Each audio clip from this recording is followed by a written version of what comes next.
பூஜ்யாய ராகவேந்திராய சத்ய தர்மரதாய ச பஜதாம் கல்பவ்ருக்ஷாய நமதாம் காமதேனுவே கிருஷ்ணாய வாசுதேவாய தேவகி நந்தனாய ச நந்த கோபகுமாராய கோவிந்தாய நமோ நமஹ. ஐந்தாவது வேதம் என்று போற்றப்படும் மகாபாரதம் பார்த்து வருகிறோம்.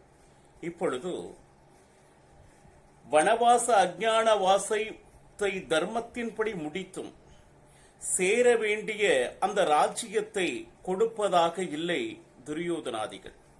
இப்போ கடைசி முயற்சியாக பகவான் கிருஷ்ணனை தூதுவனாக அனுப்பலாம் அப்படின்னு தர்மராஜன் வேண்டிக் கொண்டான்.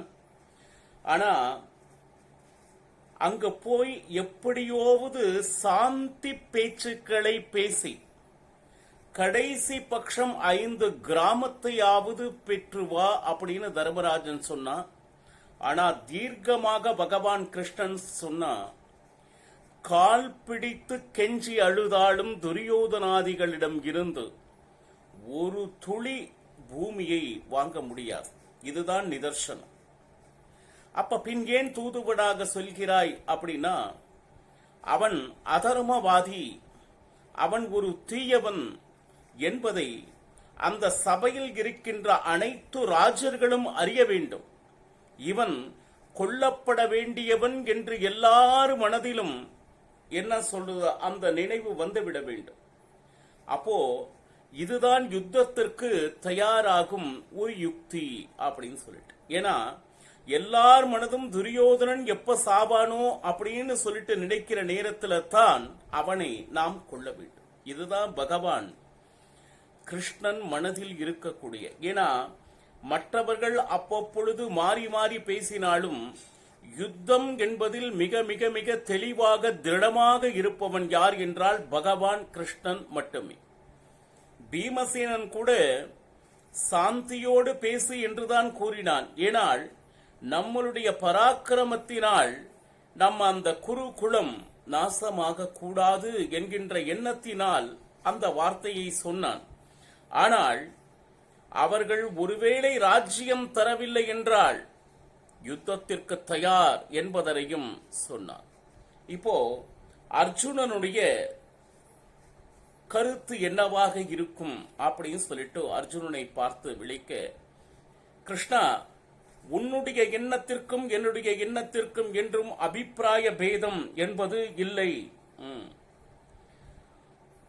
மனதுக்குள் இருக்கக்கூடிய இச்சை என்னவோ யுத்தம் தான். ஆனால் நீ எதற்கும் கடைசி முயற்சியாக பேசுவது எடுத்தவுடனே யுத்தம் என்று ஆரம்பிக்காமல் அந்த ராஜ்யத்தை எப்படியாவது லாபகமாகவோ அவர்கிட்டமிருந்து பெற முயற்சி செய். இதைத்தான் ஆரம்பத்தில் தர்மராஜனும் சரி, பீமசேனனும் சரி, அர்ஜுனனும் சரி, எடுத்தவுடனே யுத்தம் அப்படின்னு ஆரம்பம் செய்யாது. கடைசி முயற்சியாக கேள், 5 கிராமங்களையாவது கேட்டு பெறு, கூடுமானவரை சாந்தி நிலவருவதற்கு பிரயத்தனம் செய். ஆச்சுங்களா? ஆனா ஒருவேளை அவர்கள் அதனை மறுத்தால் யுத்தத்திற்கு நாங்கள் தயாராக இருக்கிறோம், அதில் எந்த விதமான சந்தேகமும் இல்லை. ஆனா கிருஷ்ணா, எனக்கு நன்றாக தெரியும், எங்களுக்காக நீ எதையும் செய்வாய். நீ எந்த ஒரு முடிவு கொண்டு வந்தாலும் எங்களுக்கு சம்மதமே. ஒருவேளை 5 கிராமங்களை பெற்று வந்தாலும் சந்தோஷம். நாம் இதுவரை என்னென்ன பிரதிஜை செய்தோமோ அது அத்தனையும் நாம் மறந்து விடுவோம். எல்லாரும் அந்த சொந்தங்களோடு சொந்தமாக அற்புதமாக வாழலாம். மாறாக அவர்கள் எதுவும் தருவதற்கு தயாராக இல்லை அப்படின்னு சொல்லிட்டு ஒரு நிலை வந்த பொழுது, தயவு செய்து அவமானப்பட்டு கொண்டு அங்கு நிற்காதே, யுத்தத்திற்கு தயாராக இருக்கிறோம் என்று சொல்லி வா. உன்னுடைய முடிவு எதுவாக இருந்தாலும் அதைக்கு நாங்கள் சம்மதிக்கிறோம்னு அர்ஜுனன் சொன்னா. பகவான் கிருஷ்ணன் அர்ஜுனனை பார்த்து, என்னால் ஆன பிரயத்தனத்தை நான் செய்கிறேன், ஆனா தெய்வத்தினுடைய இச்சை என்னவாக இருக்கும் என்று நம்மால் சொல்ல முடியாது இல்லையா? தெய்வம் வேற யாரு? இவனே தெய்வம். ஆனால் இவன்தான் தெய்வம் அப்படின்னு சொல்லிட்டு எல்லாருக்கும் தெரியுமா அப்படின்னா, பகவான் அருகிலேயே நின்றிருந்தாலும் இவன்தான் அகிலாண்ட கோட்டி பிரம்மாண்ட நாயகன் என்ற அறிவு கூட அவன் நமக்கு தந்தால்தான் உண்டு. சரி, பகவானுடைய இச்சை எதுவோ, ஏன்னா அவன் சத்திய சங்கல்பன், அவன் என்ன நினைக்கிறானோ அதுதான் நடக்கும். இப்போ எப்பவுமே துரியோதனன் பேல எப்பவுமே நம்பிக்கை வைக்காதே அர்ஜுனா. ஏன்னா அவனிடம் பச்சாதாபம் என்பது கொஞ்சம் கூட இல்லை. சபையில் அவ்வளவு பெரிய அவமானம் நடந்த பொழுதும் என்னுடைய சகோதரர்களுக்குத்தானே என்கின்ற பச்சாதாபம் அவனிடத்தில் இருந்ததா? அவ்வளவு ஏன், ராஜ்யங்களை அதர்மத்தின் படி அனைத்தையும் உங்களிடமிருந்து பறித்த பின்பு வனவாசத்திற்கு செல்லும் போதுவாது நல்லபடியாக அனுப்பி வைத்தானா? இல்லை. கேலியும் கிண்டலும் செய்த அவமானத்தின் உச்சிக்கே சென்றவன் யார் அப்படின்னா துரியோதனன்.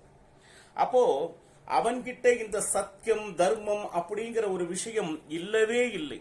அவனுடைய காலை பிடித்தாலும் அவனிடத்திலிருந்து இந்த பூமியை பெற முடியாது. கிருஷ்ணன் திட்டவட்டமாக சொல்றான். ஏன்னா உனக்கு நன்றாக தெரியும் அர்ஜுனா, அவன் எவ்வளவு அதர்மங்களை செய்தான் அப்படின்னு. அவ்வளவு ஏன், நானும் நீயும் எவ்வளவு நட்பாக இருக்கிறோம் என்பதில் பொறாமை கொண்டு எவ்வளவோ முறை என்னிடம் அர்ஜுனன் இப்படி, அவனுடன் பழகாதே, அவன் விஷம், இப்படி எத்தனையோ வார்த்தைகள் என்னிடமே கூறியிருக்கிறான். ஏனென்றால் நம்மை இருவரையும் பிரிப்பதற்காக அவன் எவ்வளவோ சூழ்ச்சி செய்தான். நான் அவனுடைய வார்த்தைகளை கேட்கவில்லை. பாருங்க, அவ்வளவு பெரிய விஷமான எண்ணத்தை கொண்டவன் யார் அப்படின்னா துரியோதனன். பாரு, காரணம் நம்மளுடைய நட்பு அவனுக்கு கொஞ்சம் கூட பிடிக்கவில்லை. அவனுடைய பேச்சை நான் கேட்பதாக இல்லை. இதெல்லாம் இதற்கு மேல் தெய்வ இச்சை என்ன என்பதை நானும் அறியேன். அப்போ அவன் அந்த பூமியை தருவான் என்கின்ற நம்பிக்கை எனக்கு சிறிதும் இல்லை. ஏன்னா அவன் மாபெரும் துஷ்டன். இப்ப நல்லது செய்யணும் அப்படிங்கறத மட்டும் என்னுடைய மனதில் இருக்கிறது அர்ஜுனா. அப்போ என்னைக்குமே அவநம்பிக்கைப்பட்டு விடாதே. ஆச்சுங்களா? என்னால் என்ன ஆகுமோ நான் அதை செய்கிறேன்னு அர்ஜுனனிடம் தைரியம் சொன்னான் பகவான் கிருஷ்ணன். அது மட்டுமா அப்படின்னா நகுலா உன்னுடைய கருத்து என்ன அப்படின்னா, பாருங்க, ஒரு தூதனாக செல்வதற்கு முன் பாண்டவர்கள் 5 பேருன்னா 5 பேரும் அவர்கள் மனதில் என்ன இருக்கிறது என்பதை அறிந்து கொள்வதற்காக பகவான் கிருஷ்ணன் அனைவருடைய கருத்துக்களையும் மதிக்கிறார். நீ இதுவரை பேசியதெல்லாம் கேட்டுக்கொண்டிருந்தேன் கிருஷ்ணா. யாரு? நகுலன் சொல்றான். அப்போ நீ போ, அங்க சந்தர்ப்பங்கள் எப்படி இருக்கோ அதற்கு தகுந்த மாதிரி நீ நடந்து கொள்ள வேண்டும். ஏன்னா மனிதனின் மனம் என்பது அடிக்கடி மாறக்கூடியது. புத்தி இப்பொழுது ஒன்று நினைக்கும், சிறிது நேரம் கழித்து அதில் பல மாற்றங்கள் ஏற்படும். ஆச்சுங்களா? ஒருவேளை நீ போய் பேசும் நேரத்தில் துரியோதனுடைய புத்தி மாறினாலும் மாறலாம். இப்போ ராஜ்யத்தில் இருக்கும் பொழுது அந்த பிரஜைகள் நம்மை பார்த்த பார்வையே வேறு. அதே பகடை ஆட்டத்தில் நாங்கள் தோற்ற பொழுது பார்த்த பார்வை, வனவாசத்திற்கு நாங்கள் கிளம்பும் பொழுது பார்த்த பார்வை, இப்படி பிரஜைகளானவர்கள் நம்மை பார்க்கின்ற பார்வை, நம் நிலைமை மாற மாற அந்த பார்வைகளும் மாறுபடுகிறது. அவருடைய மனதின் ஓட்டங்களும் ஒரு நிலையான ஒரு விஷயத்தில் நிற்பதில்லை, அடிக்கடி மாறிக்கொண்டே இருக்கிறது. இப்போ காட்டில் இருந்த பொழுது பிரஜைகளுடைய யோசனை பாருங்க, நாங்கள் காட்டில் இருந்த போது இந்த ராஜ்யத்தை பெற வேண்டும் என்கின்ற எண்ணமோ அதன்படி அதற்கு உண்டான பேச்சுக்களோ எதுவும் எங்களுக்குள் நடக்கவில்லை. அதனால் அங்கு சந்தர்ப்பங்கள் எப்படி இருக்கோ, சூழ்நிலை எப்படி இருக்கோ அதற்கு தகுந்த முடிவை நீ எடு. உன்னுடைய முடிவு எதுவாக இருந்தாலும் நாம் அதை ஒப்புக்கொள்கிறோம் அப்படின்னு நகுலன் சொன்னான். அடுத்து சகாதேவனை நோக்கி திரும்பினான் பகவான் கிருஷ்ணன். இவன் ஒருவன் தான் சரியா இந்த மறைச்சு பேசுறது, கொஞ்சம் குழைச்சு பேசுறது அப்படிங்கறதெல்லாம் சகாதேவன் கிட்ட இல்ல. சகாதேவன் எப்படி சொன்னா அப்படின்னா, எந்த காரணத்தை கொண்டும் சுமூகமாக துஷ்டர்களான துரியோதனாதிகளிடம் பேசிவிடாதே கிருஷ்ணா. தெல்ல தெளிவாக என்னுடைய கருத்து இதுதான் அப்படின்னு சொன்ன. ஏன்னா அவர்களை எந்த காரணத்தை கொண்டிட்டும் நாம் மன்னிக்க முடியாது. அதர்மத்தின் எல்லைக்கு சென்றவர்கள் அப்படின்னு தன்னுடைய கருத்தை முன்வைத்தான். அடுத்து சாத்தகி, அவனும் அதே சகதேவன் என்ன சொன்னானோ, தயவு செய்து அந்த துரியோதனாதிகளை கொல்லும் நாளை நான் எதிர்பார்த்து காத்திருக்கிறேன் அப்படின்னா. அவ்வளவுதான், யுத்தமே வந்தாச்சு, அவர்களை கொல்ல வேண்டும் என்கின்ற அந்த வெறி. இந்த சாந்தமாக பேசுறது, ராஜ்யத்தை கொடுங்கிறது, ஏன்னா பல முறை கேட்டாயிற்று, மறுத்தாயிற்று. அவர்கள் தருவதாக இல்லை என்றவுடன் இன்னும் நாம் அவர்களிடத்தில் கெஞ்சிக் கொண்டிருப்பதில் எந்த விதமான அர்த்தமும் இல்லை அப்படின்னு சொல்லிட்டோம். இப்ப அடுத்து திரௌபதியை பார்த்து பகவான் கிருஷ்ணன் சொன்னான், அம்மா உங்களுக்காக அவர்களிடம் நான் தூதுவனாக செல்ல இருக்கிறேன், அங்கு நான் போய் என்ன செய்ய வேண்டும் அப்படின்னு திரௌபதியினுடைய கருத்தையும் நாம் மனதில் எடுத்துக்கொள்ள வேண்டும் என்று பகவான் கிருஷ்ணன் கேட்கும் பொழுது, கிருஷ்ணா உனக்கு தெரியாதது அப்படின்னு இந்த உலகத்தில் ஏதாவது இருக்கா? கடைசியாக எவ்வளவோ தூரம் இறங்கி வந்து 5 கிராமங்களையாவது கொடு என்றும் கேட்டும் அவர்கள் அதை செவிசாய்க்கவில்லை, மறுத்தனர். எந்த காரணத்திலும் சுமூகமாக இனி பேசாதே துரியோதனாதிகளிடம். நல்லவர்களாக இருந்தால் எந்த அளவுக்கு வேண்டுமானாலும் கீழ் இறங்கி பேசலாம் கிருஷ்ணா. ஆனால் அவர்கள் அதர்மவாதிகள், வேண்டும் என்றே எதையும் கொடுக்க கூடாது என்பதில் திட்டவட்டமாக இருக்கின்றனர்.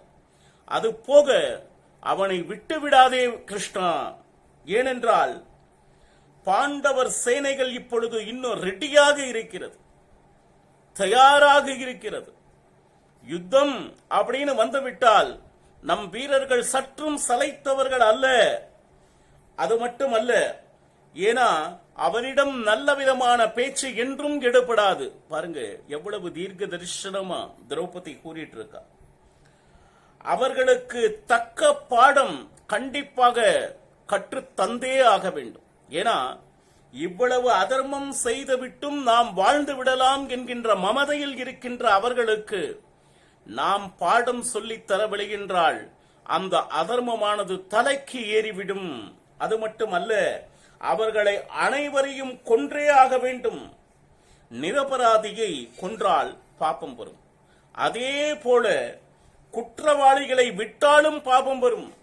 இவ்வளவு அதர்மத்தை செய்துவிட்டு அவர்களை மன்னித்தால் பாபம் நமக்குத்தானே தவிர கிருஷ்ணா அவர்களை என்றும் நீ விட்டு விடாதே. பாருங்க, ஏன்னா இந்த ஜெகத்தில் என்னை போல பாக்கியம் செய்த பெண் உண்டா? யாகத்திலிருந்து வெளிவந்தவள் நான். திருஷ்டத்யும்னன் என்கின்ற சகோதரனை பெற்றவன் நான். எப்பேற்பட்ட குலத்தில் எனக்கு திருமணம், ஐவர்களுடைய மனைவி நான். ஐவர்களும் சாமானியமானவர்கள் அல்ல, தேவதா மூர்த்திகளினுடைய பத்னி நான். அந்த 5 பேருமே மகாபலிஷ்டர்கள், மகாபலசாலிகள். ஆனால் அப்பேற்பட்ட என்னை ஒரு பெண்கென்றும் பாராமல் படித்தவர்கள், சான்றோர்கள் நிறைந்த சபையிலே நாயை போல இழுத்து வந்த அவர்கள், கொஞ்சம் நினைச்சு பாருங்க, அந்த இடத்தில் நான் ஒன்று தெரிந்து கொண்டேன் கிருஷ்ணா. இந்த உலகத்தில் ஒரு துன்பம் என்று ஒன்று வரும்பொழுது நமக்கு எவ்வளவுதான் சுற்றம் இருந்தாலும் யாரும் நம்மை காப்பாற்றுவதற்கு இல்லை. அப்போ பகவான் ஒருவனன்று இந்த உலகத்தில் யாருக்கும் யாரும் இல்லை என்பதை அறிந்து கொண்டேன் கிருஷ்ணா. ஏன்னா அத்தனை பேர் சபையில் நின்று நான் கத்தி கதறி அழுது கேட்டாலும் உதவி என்கின்ற ஒரு நல்ல வார்த்தை கூட அந்த சபையிலிருந்து எனக்கு கிடைக்கவில்லை. அப்பேற்பட்ட அவளைக்கு அடைக்கலம் கொடுத்தவன் நீ, என்னை காத்தவன் நீ ஒருவன் மட்டுமே கிருஷ்ணா. இப்போ அதுக்கப்புறம் திருதராஷ்டிரன் என்கிட்ட என்ன வரம் வேண்டுமோ கேள் அப்படின்னு சொல்லிட்டு எல்லாம் சொன்னான். நல்ல வேளை அந்த அடிமைத்தனத்திலிருந்து பாண்டவர்களை விடுவித்தான். ஆனால் துச்சாசனன் இன்னும் உயிரோடு தானே இருக்கிறான். எவ்வளவு பெரிய பாபத்தை செய்துவிட்டு உயிரோடு அவன் இருக்கின்றான் என்றால், அதர்மவாதிகள் எதை செய்தாலும் தங்களை என்ன சொல்லுது, தண்டிப்பதற்கு இந்த உலகத்தில் யாரும் இல்லை என்கின்ற தைரியம் தானே. அதற்கு பாடம் சொல்லி தந்தே ஆக வேண்டும். என்னில் உனக்கு பிரீத்தி இருந்தால், நான் உன்னுடைய நிச்சயமான பக்தையாக இருந்தால், அந்த முழு கோபத்தையும் துரியோதனன் மேல் காண்பிக்க வேண்டும் கிருஷ்ணா அப்படின்னு சொல்லிட்டு திரௌபதி தன் பங்குக்கு தன் மனதில் இருக்கக்கூடிய அந்த வேதனைகளை கோபத்தோடு பகவான் கிருஷ்ணனிடம் பகிர்ந்து கொண்டால், மேலும் என்ன ஆனது என்பதனை நாளையும் பருகலாம். சர்வம் ஸ்ரீ கிருஷ்ணார்ப்பணமஸ்து. ஹரே ஸ்ரீனிவாசா.